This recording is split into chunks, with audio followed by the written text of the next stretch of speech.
चलिए, तो next method है आपका जेल डाल मेथड। ठीक है, नेक्स्ट मेथड है जेल डाल method.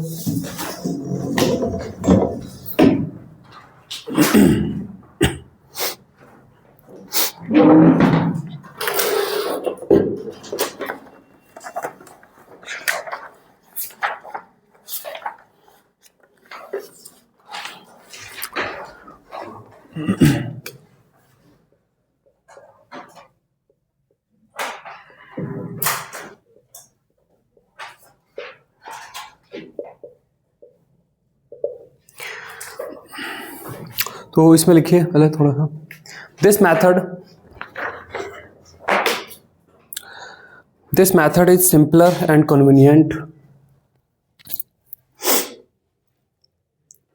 This method is simple and convenient and can be used in compounds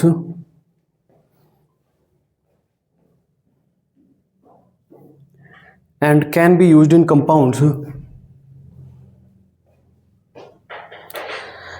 and can be used in compounds in which nitrogen is directly linked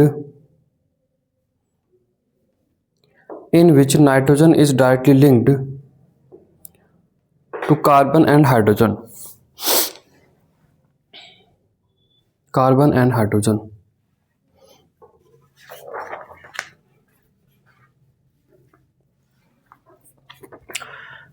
ये method बहुत सारे nitrogenous compounds के लिए काम करता है, वहीं ये बहुत सारे नाइट्रोजनियस कंपाउंड्स के लिए काम नहीं करता है। तो इसमें बहुत सारे क्वेश्चन किस किस के लिए काम नहीं करता उस पर भी पूछे जाते हैं।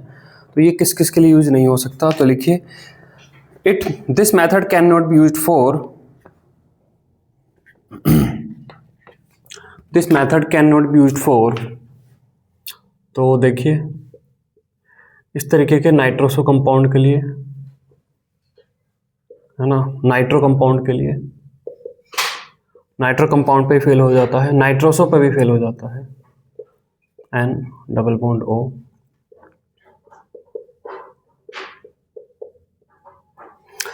एजो डाइजो,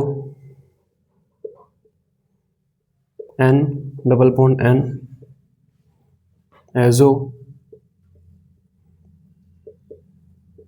डाइजो, डाइजोनियम जिसमें N ट्रिपल बॉन्ड N होता है ना, दैट मीन्स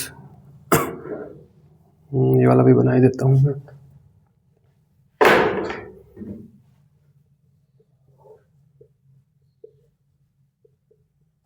डाइजो,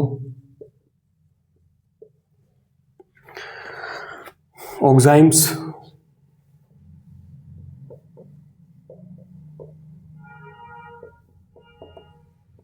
ऑक्साइम पर hydrazone,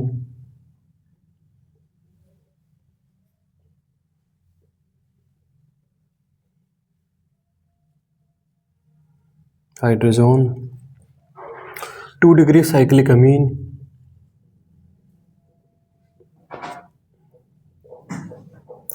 that mean 2 degree cyclic अमीन,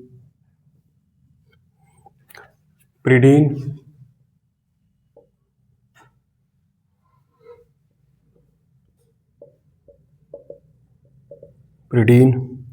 और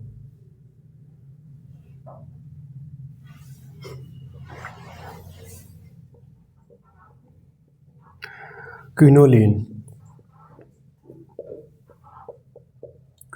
इन सब कंपाउंड्स पे ये फेल हो जाता है।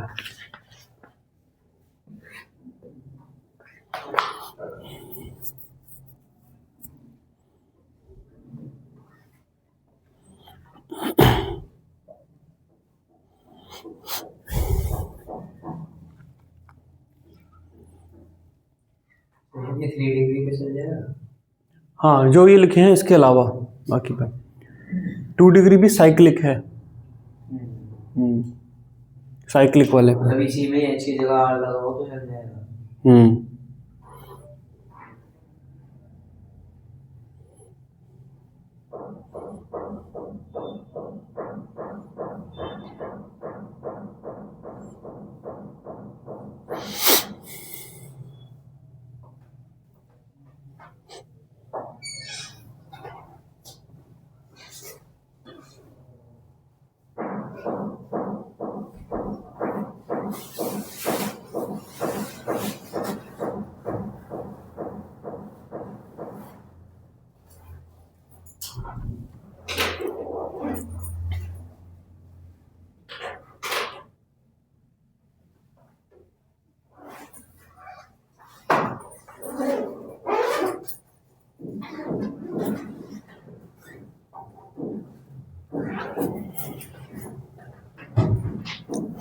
हो गया।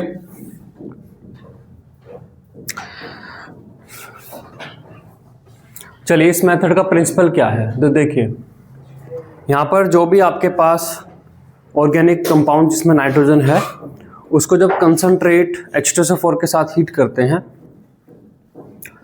तो उसमें जो नाइट्रोजन है वो अमोनियम आयन में बदल जाती है। वो ये बोलता है कि N से बन जाता है आपका NH4+, तो फाइनली NH4 ट्वाइस SO4 ये बन जाता है। ठीक है, अब उस NH4 ट्वाइस SO4 को NaOH के साथ रिएक्ट कराते हैं तो अमोनिया गैस निकलती है। ठीक है, तो कितनी अमोनिया निकली है उसके हिसाब से हम पता कर पाएंगे कि कितना नाइट्रोजन है। 17 ग्राम अमोनिया है तो 14 ग्राम नाइट्रोजन है। ठीक है, फिर अमोनिया की हम टाइट्रेशन करते हैं, तो अमोनिया की टाइट्रेशन से हमें पता चल जाएगा कितने मोल या कितने ग्राम अमोनिया है तो कितने ग्राम नाइट्रोजन है। ठीक है, इस मेथड पे ही काम करता है। तो लिखिए principal.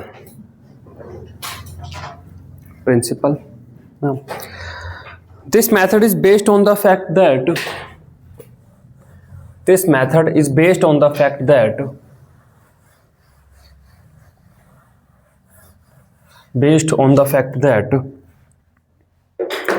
most of the nitrogenous compounds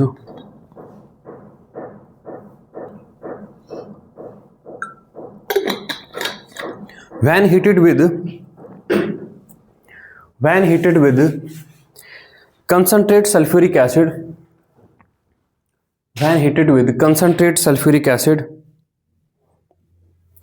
in long necked flask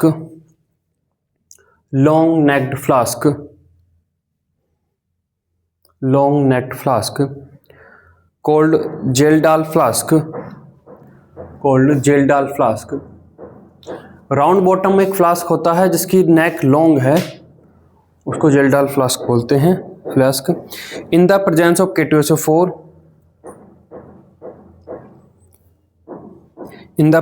K2SO4 and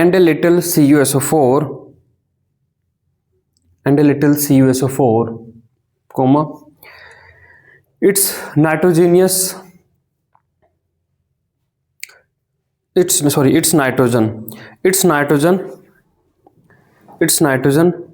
is quantitatively converted into ammonium sulfate NH4 whole twice SO4।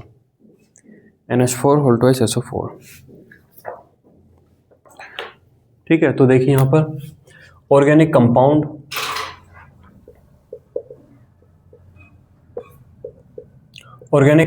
containing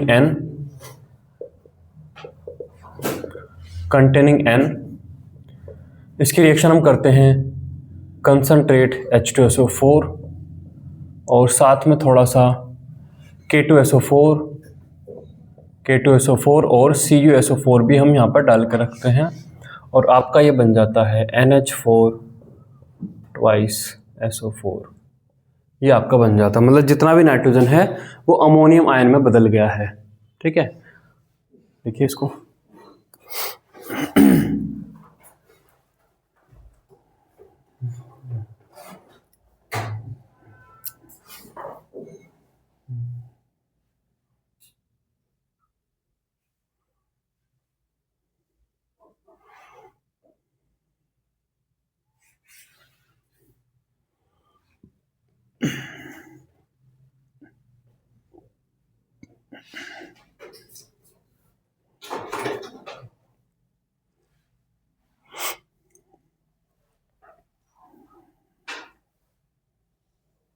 कोई भी एक लेना है K2SO4 और CuSO4? नहीं, दोनों ही बोला, K2SO4 and little amount of CuSO4 बोला ना।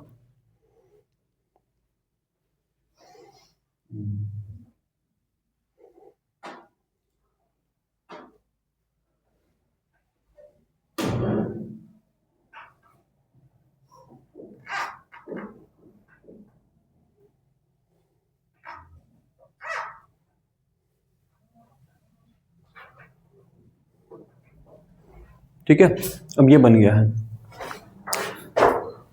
अब यहाँ पर preparation of titration. Preparation of titration, preparation of titration. कैसे अब हम टाइट्रेट करेंगे? टाइट्रेट करने का हमारा मकसद है ये पता करना कि कितने मोल अमोनियम आयन है। जितने मोल अमोनियम आयन होगा उतने ही मोल अमोनिया होगी, है ना।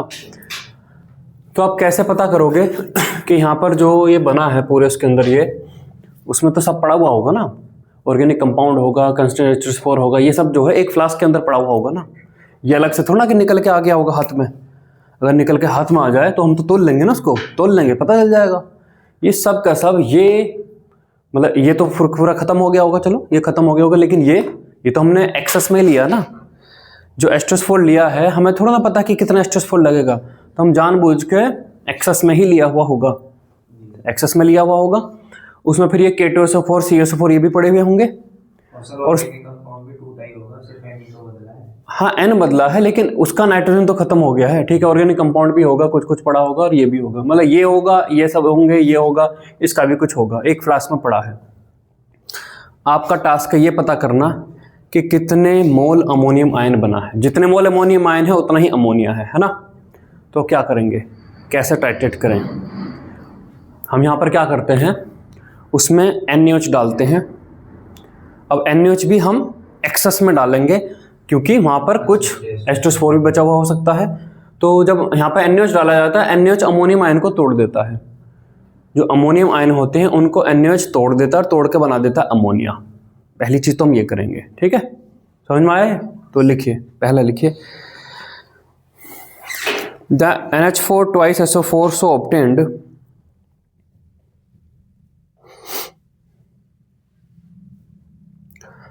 the NH4 twice SO4 so obtained is decomposed with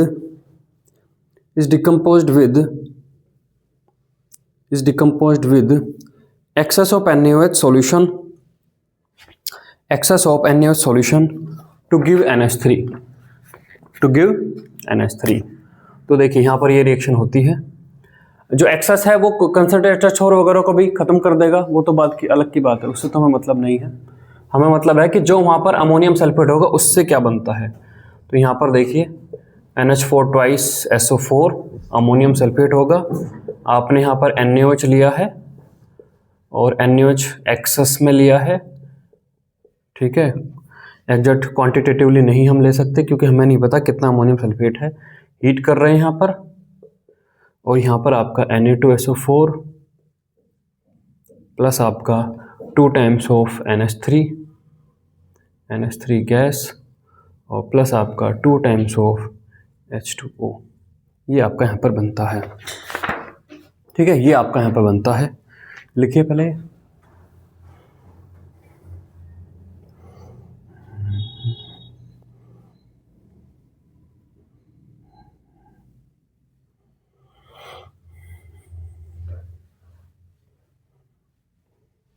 sir किसी भी रिएक्शन में NH3 को NH4OH और NH4OH को NH3 लिख सकते हैं।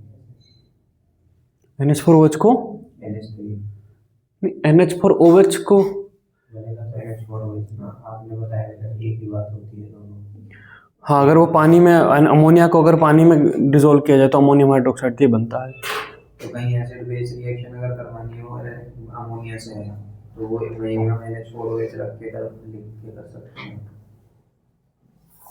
क्वांटिटेटिवली तो वही बनेगा। हाँ, किस पॉइंट से जानना चाह रहे हो? सर मतलब अमोनिया से फिर मैं वहाँ पे सॉल्ट जो बनाता हूँ, 1 मोल अमोनिया है या 1 मोल NH4OH है, एसिड के साथ टाइट्रेशन कर रहे हो तो सेम ही बात है, क्वांटिटेटिवली सेम बात। मैं इक्वेशन लिख के आगे बढ़ सकता हूँ ना, कोई फर्क तो नहीं पड़ता उससे।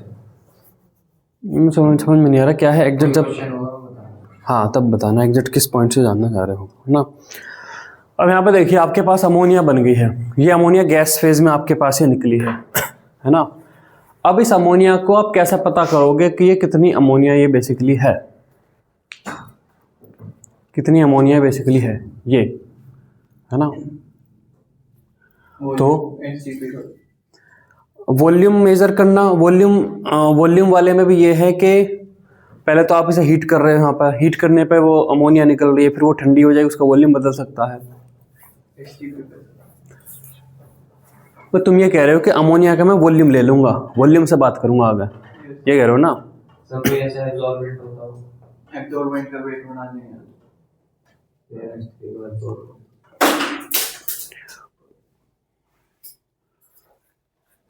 अमोनिया का जो एब्जॉर्बेंट है वो तो भाई कोई एसिड ही है। तो तुम ये कह रहे हो कि जो है एक एसिड ले लेता हूं, उसके अंदर से अमोनिया पास करूं और उसके अंदर जो है मैं देख लेता हूं उसका वेट कितना बड़ा, ये कहना चाह रहे हो? सॉलिड पॉइंट पाओ कि ऐसा मैं करना चाहता हूं, कि मैं ऐसा करना चाहता हूं कि मैं एक एसिड ले लूंगा, उसके अंदर से अमोनिया को सारा बबल आउट करूंगा, उसका जितना वेट बढ़ जाएगा मैं उससे करना चाहता हूं। वहां पर हीट कर रहे हैं तो कुछ वहां पर वाटर वेपर भी हो सकती है, वो भी आएगी, वो भी वजन बढ़ा देगी, वो भी एसिड के अंदर ट्रैप हो जाएगा वाटर वेपर में। मेथड काम नहीं करेगा। N2 के लिए परफेक्ट काम कर रहा था क्योंकि N2 जो है, N2 तो सब में से निकल जा रही है, वो N2 किसी के साथ रिएक्ट नहीं करी, नहीं तो रिएक्ट नहीं करे, निकल जा रही है, तब मैंने वॉल्यूम वहाँ पे ले लिया।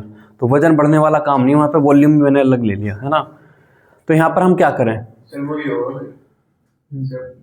प्योर NH3 मिल रहा है तो वॉल्यूम से कर तो कैसे मिल रहा है?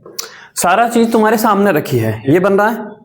इस सामने वाली चीज से बताओ क्या करना चाह रहे हो, कैसे अमोनिया को क्या करोगे, ये बताओ। देखिए उस फ्लास्क में से अमोनिया निकल रही है, आप किसी, अमोनिया एक बेसिक गैस है, लेकिन आप बेसिक गैस की डायरेक्ट एसिड के साथ कैसे टाइट्रेशन करोगे? जब आप एसिड बेस टाइट्रेशन करते हो तो नीचे कॉनिकल फ्लास्क लेते हो, उसमें जो भी बेस है वो लिक्विड फॉर्म में प्रेजेंट है, आप ऊपर से ब्यूरेट से ड्रॉप बाय ड्रॉप एसिड डालते हो तो एक टाइट्रेशन होती है। नीचे जो बेस है उसके अंदर भी आप इंडिकेटर डाल कर रखते हो। अब नीचे आपके पास है अमोनिया, वो भी गैस फेज में। कैसे? तो गैस फेज में आप इंडिकेटर डाल लोगे, कैसे उसकी रिएक्शन करा लोगे? चैनल समझ रहे हो? तो आप डायरेक्ट जो है अमोनिया बेसिकली, हालांकि वो बेसिकली बेसिक है, लेकिन फिर भी आप उसकी रिएक्शन डायरेक्ट नहीं करा सकते क्योंकि वो गैस फेज में है। तो कैसे करेंगे? तो हम यहाँ पर क्या करते हैं, हम एसिड लेते हैं, एक्सेस अमाउंट में एसिड लेते हैं, ठीक है? मान लो H2SO4 ले लिया एक्सेस अमाउंट में, उसमें से जितनी भी अमोनिया सबको पास करा दो। पानी जो आ रहा है, पानी वाटर वेपर आ रही है, उसको भी आने दो, उससे कुछ फर्क नहीं पड़ेगा, करने दो, है ना? तो मान लो मैंने यहाँ पे लिया था 200 मिली इक्विवेलेंट मैंने एसिड लिया था, ठीक है? 200 मिली इक्विवेलेंट एसिड लिया था, जानबूझ के एक्स्ट्रा लिया था। अब जो अमोनिया है 125 मिली इक्विवेलेंट मान लो, तो वो सारी की सारी गई, सारी की सारी वहां पर जब्त होगी, रिएक्ट कर गई। तो 125 अगर अमोनिया थी तो फिर वहां पर 75 मिली इक्विवेलेंट एसिड अभी भी बच गया होगा। तो उस एक्सेस एसिड को मैं NaOH के साथ बैक टाइट्रेट कर लूंगा। और फिर मुझे बस ये देखना है कि 200 मिली इक्विवेलेंट तो मैंने एसिड लिया था, फिर मेरा 75 मिली इक्विवेलेंट NaOH भी लगा, तो एक्चुअली में एसिड कितना एसिड है जो अमोनिया के साथ लगा, और वो पता करने पे फिर मुझे पता चल जाएगा कि अमोनिया के मिली इक्विवेलेंट इतने थे, इतने मोल अमोनिया तो इतने मोल नाइट्रोजन, इतने ग्राम अमोनिया तो इतने ग्राम नाइट्रोजन, ठीक है? तो ये तरीका यहाँ पे अपनाया जाता है। क्वेश्चन भी इसी तरीके से वो फ्रेम करके देता है, तो आपको पूरा प्रोसेस पता होना चाहिए कि कैसे किया गया था, इसमें है ना? तो लिखिए, सेकंड पॉइंट लिखिए। तो इसीलिए इसने लिखा है प्रिपरेशन ऑफ टाइट्रेशन। तो टाइट्रेशन एक सिंगल नहीं है कि अमोनिया निकली तुरंत टाइट्रेट कर लिया, तो प्रोसेस है पूरा, है ना? लिखिए सेकंड पॉइंट में लिखिए, NH3 gas released NH3 gas हमारे पास रिलीज हो रही है, तो हम उसका सॉल्यूशन नहीं बना सकते उसे पानी में। ठीक है, चलो तुमने अलग पानी ले लिया, उसके अंदर वो सॉल्यूशन बना लिया, तो बात बनती है कि मेरे पास कोई नॉन बेस होगा, वो एसिड होगा, फिर मैं तो उसे ब्यूरेट में क्रिएट करूंगा। जरूरी थोड़ी ना पूरी खुलेगी NH3। हाँ वो सब हमें नहीं पता। पानी के अंदर सारी की सारी अमोनिया डिजोल्व होकर, क्योंकि पानी के अंदर कितनी अमोनिया घुलती है उस पर भी डिपेंडेंस है, सारी नहीं घुली और कुछ निकल गई तो। लेकिन एसिड के करूंगा तो एसिड के अंदर से तो जब वो निकल कर जा नहीं सकती, एसिड के अंदर तो रिएक्ट करेगी। हाँ, तो पानी के अंदर पहले तुम उसे घोलो, अब फिर उसकी किसी एसिड के साथ टाइट्रेशन करो, उसकी बजाय एसिड के अंदर मैंने पूरी डिजोल्व कर ली, खत्म हो गई। हाँ, ये सबसे बेस्ट है। तो यही है कि बात वही है कि अगर आपके 2-3% भी गलत हो गई तो गड़बड़ हो गई ना। तो इसलिए हमें एग्जैक्ट चाहिए कि जरा सी भी अमोनिया कहीं से निकल ना जाए, तो इसलिए ये बेस्ट है ना। लिखिए NH3 gas released although basic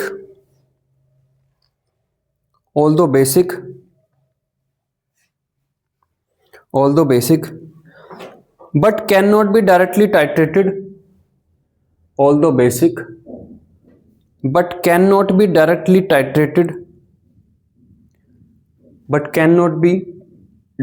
titrated with acid so comma is absorbed in an excess of standard HCl or H2S4 solution.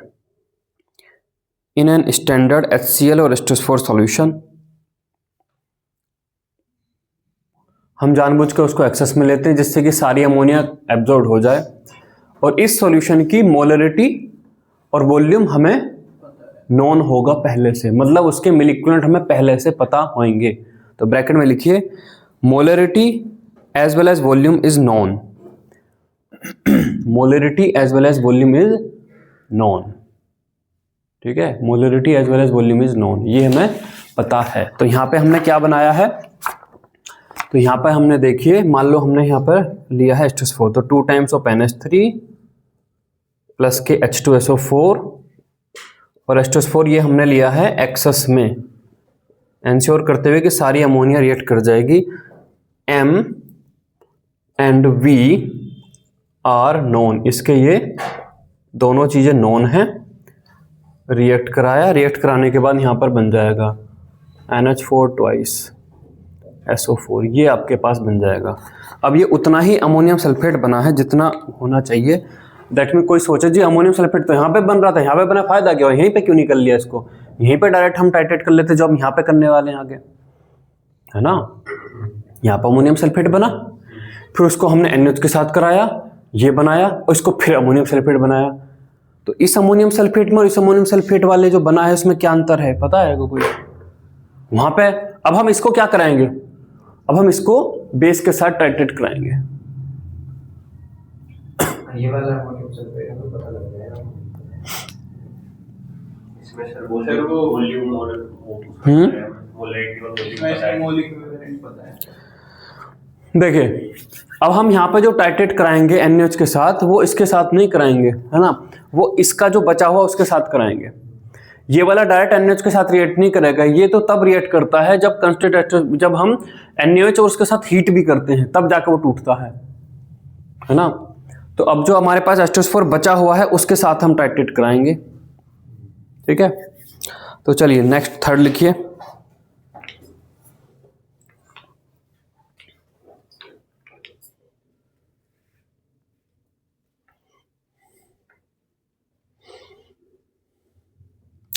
लिखिए after reaction with NH3, after reaction with NH3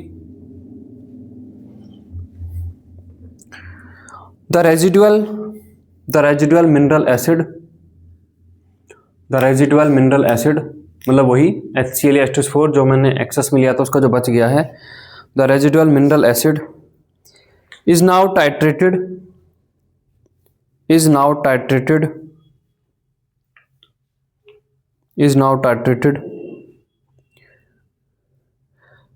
against a standard sodium hydroxide solution,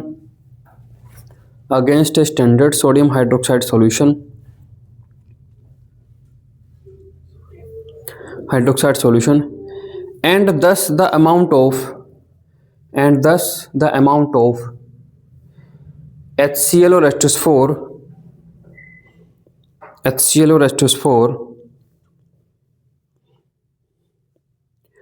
actually consumed for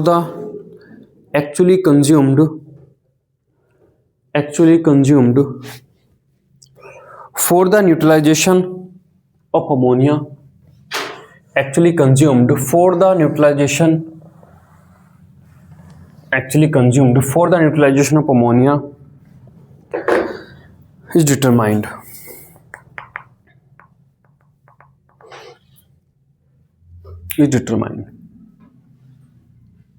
ठीक है, next line में लिखिए। अब यहां पर example के लिए बोलता है कि मान लो आपने, ध्यान से सुनिए भाई, अब एग्जाम्पल के लिए बोलता है मान लो आपने इनिशियली 200 ml 1 मोलर HCl लिया था। कितना लिया था? 200 ml 1 मोलर। तो कितने मिलिक्यूलेंट थे HCl के? 200 इंटू 1 है ना, ml में है और यहाँ पर मोलरिटी ही नॉर्मलिटी है ना। तो 200 मिलिक्यूलेंट थे आपके पास HCl के। अब आपने जो भी अमोनिया थे सब उसमें डिजोल्व कर ली, सब वो रिएक्ट कर गई। अब कुछ एसिड बचा, उस बचे हुए एसिड को न्यूट्रलाइज करने के लिए अब आपका 75 ml 1 मोलर NaOH लगता है। तो कितने मिलिक्यूलेंट लगा NaOH का? 75 ml 1 मोलर NaOH लगता है। तो NaOH का कितने मिलिक्यूलेंट लगा? 75। तो एक्चुअली में कितना एसिड है जो अमोनिया के साथ रिएक्ट करने में लगा है? 125। यस। तो अब यहाँ पर milliequivalent of NH3 will be equal to milliequivalent of acid actually consumed against ammonia. तो 125 आ जाएंगे। अब एन फैक्टर इसका अमोनिया का एक ही है, तो milliequivalent of ammonia equal to millimole of ammonia, और अमोनिया के मोल पता चल गए तो अब नाइट्रोजन पता चलने वाला है ना। तो अब लिखिए नेक्स्ट टाइम में। उस क्वेश्चन में ये तो होता जो टेस्ट में आया था आपकी वहां पे अमोनिया का पहली रिएक्शन में एन फैक्टर अलग था। वो आपके बेहतरीन क्वेश्चन है। तो उसमें तो दो चीजें थी ना, पहले तो वहां पे एसिड बेस था, पहले तो वहां पे ऑक्सीडेशन था, फिर वहां पे एसिड बेस था। दो अलग अलग बातें थी। तो वही चीज एसिड बेस में अलग एन फैक्टर दिखाएगी और ऑक्सीडाइजिंग में अलग एन फैक्टर दिखाएगी।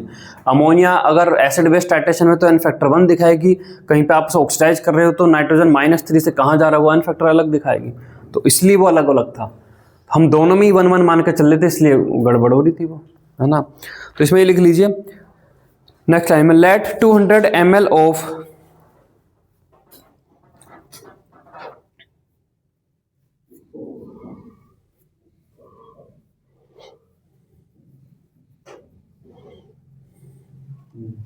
let 200 ml of 1 molar HCl was taken,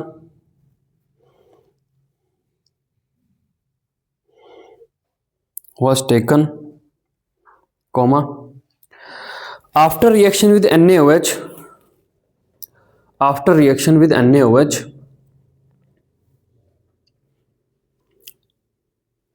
75 ml of 1 molar NaOH, 75 ml of 1 molar NaOH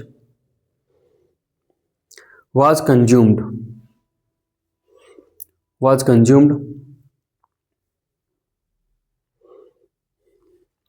Then actual milliequivalent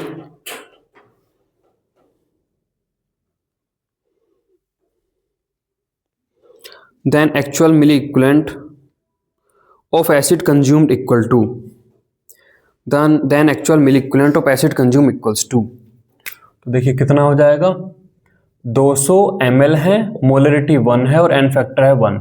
तो ये एसिड के हो गए टोटल मिलिक्यूलेंट, है ना। ये एसिड के टोटल है माइनस के 75 ml है, 1 है मोलरिटी और एन फैक्टर है 1। तो ये बेस के हैं और ये आपका आ गया 125 मिली इक्विवेलेंट आ गए एक्चुअल एसिड के जो रिएक्ट करे हैं, है ना। चलिए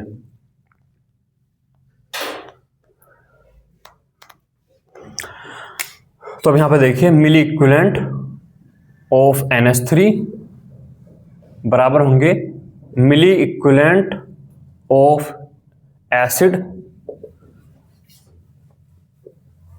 एक्चुअली रिएक्ट विद अमोनिया। ठीक है, ये सब हम करके निकाल लेंगे। तो जितने मिलिक्यूलेंट अमोनिया के होंगे उतने ही मिलिक्यूलेंट ऑफ नाइट्रोजन होंगे, है ना, और उतने ही मिलीमोल ऑफ नाइट्रोजन होंगे, उतने मिलीमोल नाइट्रोजन के होंगे। मतलब आप एक तरीके से देखो तो एक इक्विवेलेंट अमोनिया मतलब 1 मोल अमोनिया और 1 मोल अमोनिया मतलब 1 मोल नाइट्रोजन। ठीक है, तो अब यहां पे देखिए परसेंटेज ऑफ एन, तो परसेंटेज ऑफ एन आपका क्या हो जाएगा? तो यहाँ पर देखिए ये ऐसे हो जाए, थोड़ा सा और नीचे लिखना पड़ेगा। परसेंटेज ऑफ एन क्या हो जाएगा आपका? तो देखिए milliequivalent of actual acid use, actual acid used, milliequivalent of actual acid use मतलब मिलीमोल ऑफ एन, ये सब बराबर ही बैठ रहे हैं। इसमें मैं 1000 से डिवाइड कर दूं, तो ये मिलीक्यूलेंट की बजाय मतलब मिलीमोल की बजाय मोल हो जाएंगे, मोल ऑफ 9 हो जाएंगे, है ना। ये इसके बराबर, ये इसके बराबर है, तो ये मिलीमोल ऑफ एन ही लिखा है ना एक तरीके से। मिलीमोल ऑफ एन को मैं डिवाइड कर दूं 1000 से, तो मोल एन हो जाएंगे। अब इसमें मैं 14 से मल्टीप्लाई कर दूं तो नाइट्रोजन के ग्राम आ जाएंगे, ना, नाइट्रोजन के ग्राम आ जाएंगे। और यहां पर वेट ऑफ ऑर्गेनिक कंपाउंड किसमें? ग्राम में, और इनटू 100। तो इस तरीके से आपको ये मिल जाएगा, ठीक है, आपको मिल जाएगा ये, ठीक। अब पहले इसके 1-2 क्वेश्चन है ये करेंगे। और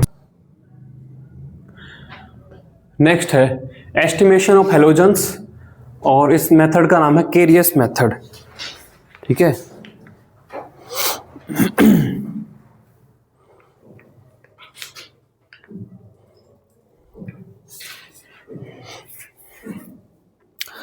तो देखिए यहां पर ये मेथड कैसे काम करता है। इसमें ऑर्गेनिक कंपाउंड है,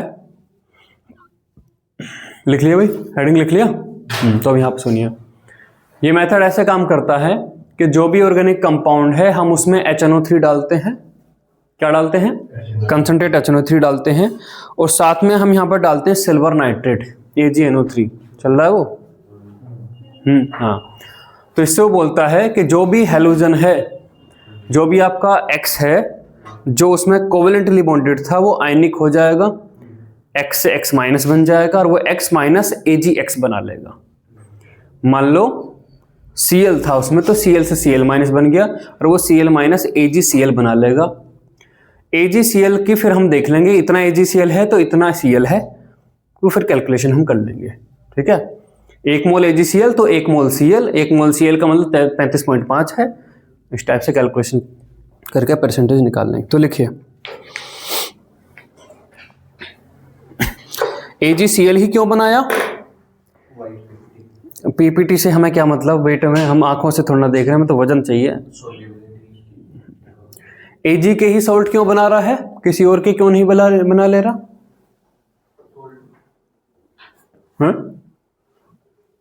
पीपीटी बनाने हाँ, क्योंकि इनका Ag के जो भी सॉल्ट हैं AgCl, AgBr, AgI, इनकी सोलिबिलिटी कम है, तो प्रेसिपिटेट आ जा रहा है। अब प्रेसिपिटेट आ जा रहा है तो प्रेसिपिटेट को अलग निकाल के सुखा के उसका वेट मेजर किया जा सकता है, ठीक है। लिखो carious method is based on the fact that, carious method is based on the fact that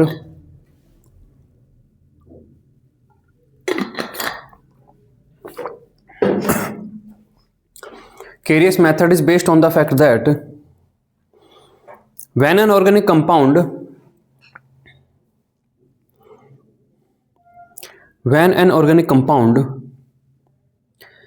containing halogen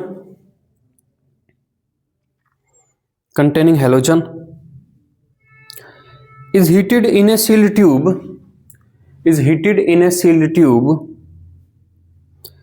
with fuming nitric acid, is heated in a sealed tube with fuming nitric acid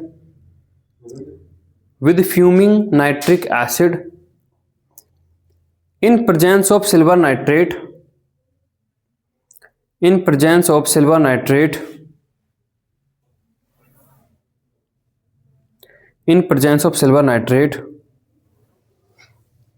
comma, halogen is converted to halogen is converted to silver halide. Halogen is converted to silver halide. Full stop. From the weight of silver halide precipitate formed. From the weight of silver halide precipitate formed, comma, percentage of halogen in the organic compound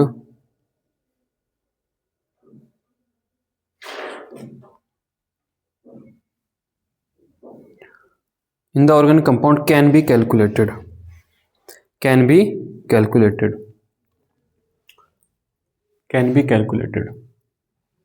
तो अब देखिए, percentage of halogen equals to आपका क्या आएगा? तो देखिए, weight of AgX, weight of AgX किस में? ग्राम में, divide by molecular weight of AgX। तो क्या आ गया आपके पास? AgX के मोल आ गए। जितने AgX के मोल हैं उतने ही X के मोल हैं, मल्टीप्लाई कर देंगे एटॉमिक वेट ऑफ X। अब आपके पास क्या आ गया? क्या आ गया? X का वेट आ गया ग्राम में, है ना? X का वेट ग्राम में आ गया, divide by weight of organic compound किस में? ग्राम में, इनटू 100। ठीक है, अब आपको यहां पर कुछ डाटा पता होने चाहिए पहले से ही, ये नहीं कि क्वेश्चन ने नहीं दिया। Atomic weight of Cl, atomic weight of Cl बताइए कितना होता है? 35.5 ग्राम पर मोल। एटॉमिक वेट ऑफ Br बताओ कितना होता है? 80, है ना? एटॉमिक वेट ऑफ I बताओ कितना होता है? 127। एटॉमिक वेट ऑफ Ag बताओ कितना होता है? अब बोलो। ये होता है 108। ये आपको पता होने चाहिए, है ना? तो ये आपको पता होने चाहिए, आप ये फॉर्मूला लगा लोगे, हो जाएगा, है ना?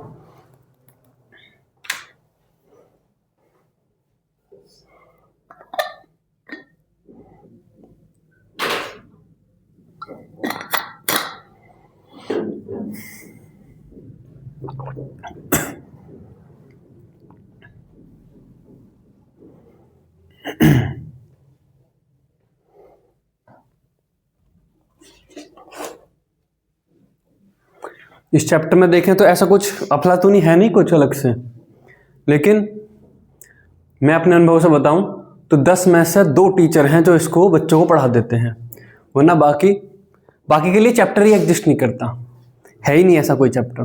पीओसी ये क्या होता है, ऐसा क्या कहें कदम, जबकि JEE मेन में इससे लगभग एक क्वेश्चन आ जाता है, और JEE एडवांस में भी हर अल्टरनेट ईयर पे एक आध क्वेश्चन इसमें से रखा ही रहता है ना?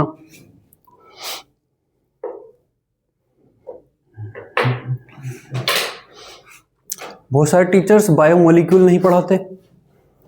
बायोमोलिक्यूल, खैर पॉलीमर तो अब हटा दिया है, पॉलीमर नहीं पढ़ाते।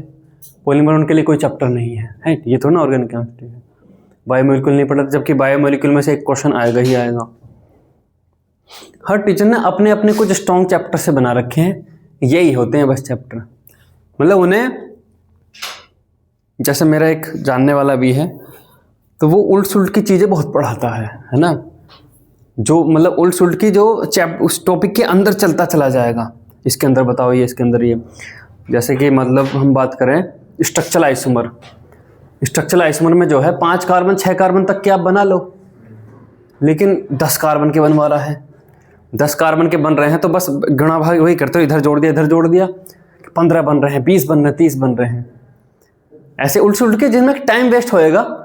कोई ये मना नहीं कर सकता कि केमिस्ट्री के अंदर नहीं है ना? लेकिन तुम्हें लगता है कि जो भी एग्जाम है वो 10 या 12 कार्बन के आपसे स्ट्रक्चरल आइसोमर पूछ लेगा? कोई कर पाएगा उस क्वेश्चन को सही? कि भाई 25 बनेंगे या 26 बनेंगे, कोई श्योर नहीं हो पाएगा कि एग्जैक्ट इसका आंसर 25 है, क्या पता 24 हो, क्या पता 26 हो। मगर वे क्यों पढ़ाता है कि मुझे मज़ा आना चाहिए क्लास में। मगर बच्चे के सिलेक्शन थे, बच्चे का सिलेक्शन बाद की बात है, पहले मुझे क्लास में पढ़ने में मज़ा आना चाहिए, मुझे उसमें मज़ा आना चाहिए, मैं वो चीज़ पढ़ाता हूँ। तो ऐसे टीचर भी एग्जिस्ट करते हैं जो क्लास में उन्हें मज़ा आ जाना चाहिए। बच्चे का एग्ज़ाम निकल रहा नहीं निकल रहा है, ये चैप्टर भी उसमें सही है। 10 में से 8 टीचर को इस चैप्टर को पढ़ाने में मज़ा नहीं आता तो वे नहीं पढ़ाते, बायोमोलिक्यूल पढ़ाने में मज़ा नहीं आता तो नहीं पढ़ाते। तो ये चैप्टर वे बहुत सारे छोड़ देते हैं, लेकिन इन चैप्टर में से भी क्वेश्चन उतने ही नंबर देगा जितना कि एल्कोहल में से देगा या हाइड्रोकार्बन में से देगा। तो आपको सिलेबस तो लगभग पूरा एक बार पढ़ा हुआ होना चाहिए। आसान सा क्वेश्चन, आसान सा फॉर्मूला, और ये क्वेश्चन आप छोड़ के आओगे अगर आपने नहीं पढ़ा हुआ। चलिए अब यहाँ पर वो कहता है, नोट करके इसमें एक पॉइंट है, उस पर क्वेश्चन पूछ लेगा वो कि भाई जो आयोडीन का जो टेस्ट है वो इससे सेटिस्फैक्टरी नहीं मिल पाता, मतलब एग्जैक्ट आपको करेक्ट डाटा नहीं मिल पाएगा। यहाँ पे वो कहता है कि जो आयोडीन है ना, वो कुछ जो है वो HNO3 में भी सोल्यूबल है। आपने कंसंट्रेट HNO3 डाला, आप एक्सपेक्ट कर रहे हो कि AgI का प्रेसिपिटेट बनेगा, AgI का प्रेसिपिटेट को आप निकाल लोगे, सुखा लोगे, उसका वेट तोल लोगे, लेकिन अगर कुछ AgI कंसंट्रेट HNO3 में ही डिजोल्व रह गया तो एरर आएगी ना आपको इसमें। तो यही बात उसने बोली है, हो सकता है इस पर क्वेश्चन पूछ ले, है ना। तो लिखिए, this method does not give satisfactory result, this method does not give satisfactory result, does not give satisfactory result with iodine,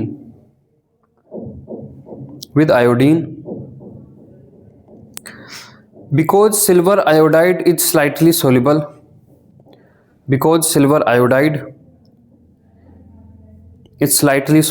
in nitric acid,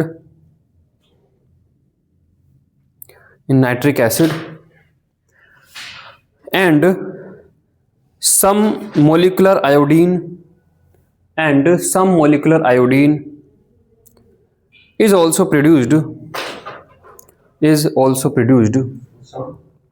some molecular iodine मतलब I2 is also produced in the presence of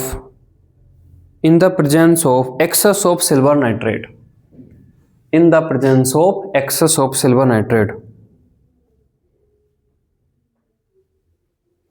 full stop. Second point लिखिए note के अंदर ही। Second point में बोलता है कि highly halogenated organic compounds के साथ भी ये सेटिस्फैक्टरी रिजल्ट नहीं देता। हाईली हेलोजिनेटेड मतलब बेंजीन की एक रिंग है, 3 4 5 उसमें हेलोजन लग जाएं तो भी रिजल्ट सेटिस्फैक्टरी इसका नहीं आता, है ना। लिखिए, this method also does not give correct result, this method also does not give correct result for highly halogenated aromatic compounds, highly halogenated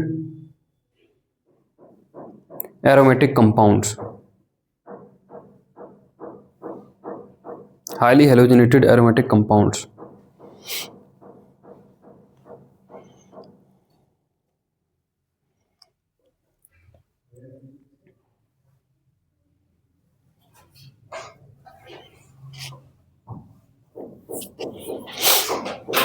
ठीक है, चलिए ये हो गया। क्वेश्चन इस पे बनेगा, क्वेश्चन उसमें है वो कर लेंगे, फॉर्मूला बेस्ड है, कर लेना। ठीक है, अभी आगे खत्म कर लेते हैं इसको। नेक्स्ट देखिए,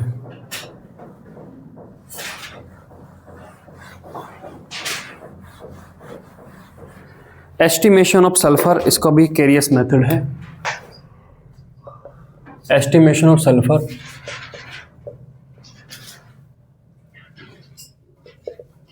केरियस मेथड।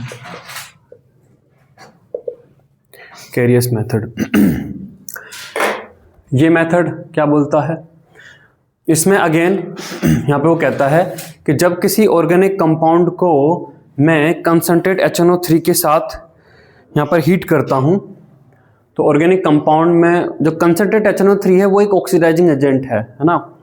तो बेसिकली कंपाउंड में मौजूद कार्बन को वो CO2 बना देता है, हाइड्रोजन को H2O बना देता है, और जो सल्फर है उसको H2SO4 बना देता है। सल्फर को ऑक्सीडाइज करके SO4 बना देता है, एसिड वहाँ पे मौजूद है तो H2SO4 बन जाता है। अब H2SO4 के लिए क्या करते हैं, यहाँ पर हम डालते हैं इसमें BaCl2 डाल देते हैं। BaCl2 BaSO4 का व्हाइट प्रेसिपिटेट दे जाता है। व्हाइट प्रेसिपिटेट को निकाल लेते हैं, वेट तोल लेते हैं, फॉर्मूला बना के आंसर निकाल लेंगे, है ना। तो लिखिए A weighted amount of organic substance, a weighted amount of organic substance, a weighted amount of organic substance, bracket में लिखिए let it be W gram, let it be W gram, bracket close, is heated with concentrate HNO3, is heated with concentrate HNO3, is heated with concentrate HNO3, comma, here it's C, comma H and S are oxidized to CO2 gas, है ना, comma H2O bracket में steam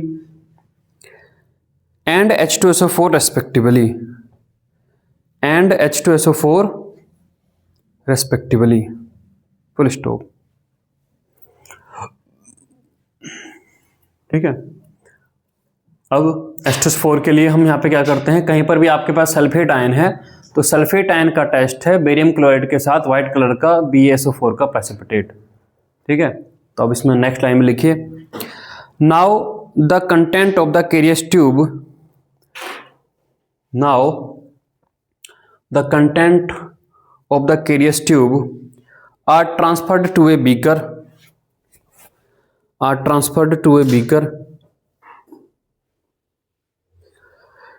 and then treated with excess of barium chloride solution,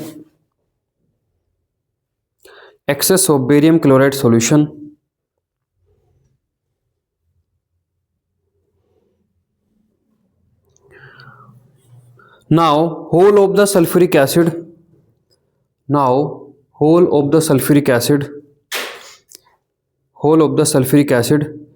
is precipitated as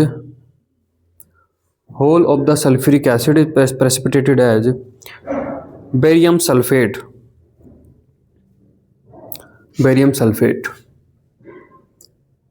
reaction लिखिए H2SO4 plus BaCl2, H2SO4 plus BaCl2 gives BaSO4 plus 2HCl, H2SO4 plus BaCl2 gives BaSO4 plus 2HCl,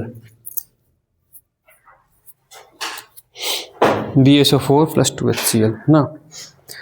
तो देखिए अब percentage of S equals to weight of BaSO4 gram में divide bye, अब यहाँ पे तो BaSO4 तो बदलने वाला है नहीं ना, इसका मोलिकुलर वेट होता है 233। तो क्या मिल गए मुझे यहाँ पर, मोल मिल गए BaSO4 के। अब जितने मोल BaSO4 के उतनी मोल सल्फर के हैं, तो 32 से यहाँ पे मल्टीप्लाई कर लूंगा और डिवाइड बाय W ग्राम में इंटू 100, आपका आंसर आ जाएगा। बैरियम का मास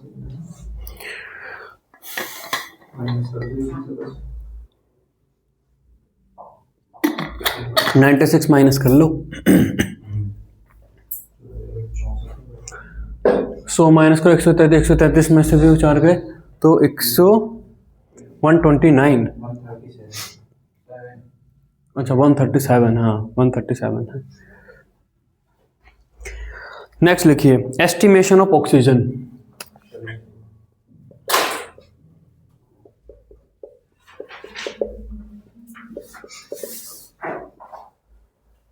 कार्बन आयन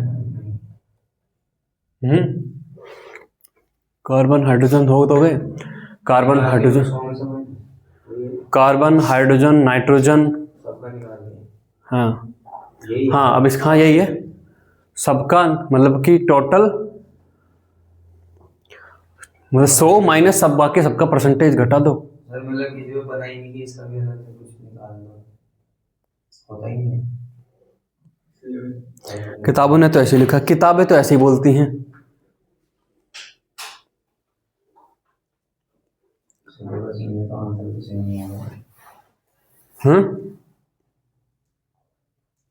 हाँ लिखो, there is no satisfactory method for the direct estimation of oxygen in an organic compound. There is no satisfactory method for the direct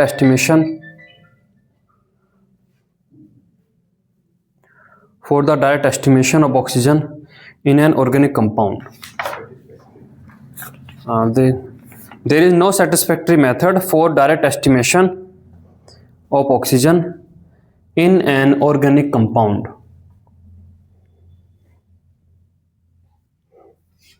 Full stop. Hence, it is usually calculated by difference. Hence, it is usually calculated by difference. It is usually calculated by difference. Difference से इसको calculate करते हैं, है ना। तो लिखिए, percentage of oxygen equals to, percentage of oxygen equals to 100 minus sum of percentage of all other elements, sum of percentage of all other elements, carbon hydrogen sulphur halo जो भी हैं ये नाइट्रोजन, सबके परसेंटेज जोड़ के 100 में से घटा दो। ये बड़ा क्वेश्चन बन सकता है इसमें, तो सारे मेथड लगा के हाँ, क्या ये चैप्टर खत्म हो गया हैं? हाँ चैप्टर खत्म हो गया, नहीं हो गया हैं? नहीं होगा, क्या बचा है अब इसमें? नहीं होता तो आप सवाल नहीं पूछते। अभी तो ये आधा हुआ है। कल पढ़ेंगे आगे।